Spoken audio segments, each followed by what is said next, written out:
Well, good morning, ladies and gentlemen, and welcome to the Grumman Pilots YouTube channel, directly supporting the Grumman Pilots Association. And this morning we're looking at the airbox for a Cheetah.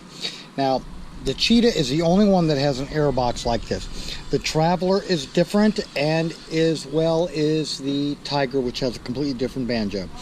But you can see here that you've got your lever arm. On the inside, we've got a, well, obviously this is not going to go back in an airplane right now, but it's a complete usable box. We're missing the bottom is your lower cowling to seal all of this, and there's a plate that goes here to hold in the air filter, so you don't have to remove the whole cowling.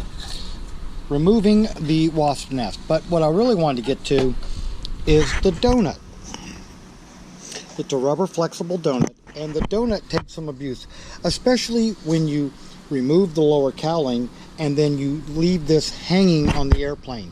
It tends to want to stretch out these. Now this is a good serviceable one, but what the other problem is when it starts to come out, it'll pop out through the front and that little dimple, like right that, and that starts a crack down here. So you want to always suspend your airbox. A lot of people glue these to the carburetor and glue these to the airbox before they put these plates on, just to prevent that problem. But that's a good close look at a serviceable Cheetah airbox.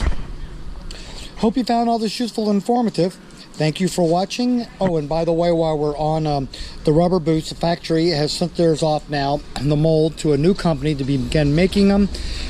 We kept that one boot that we had that was brand new, never been used. We were hanging on to it because we were thinking about having more of these made if the factory was going to have a problem. There's too many airplanes out there that are Cheetahs that need this part. So anyway, we hope you found this useful and informative. Thank you again for watching, and have a great day flying your Grumman.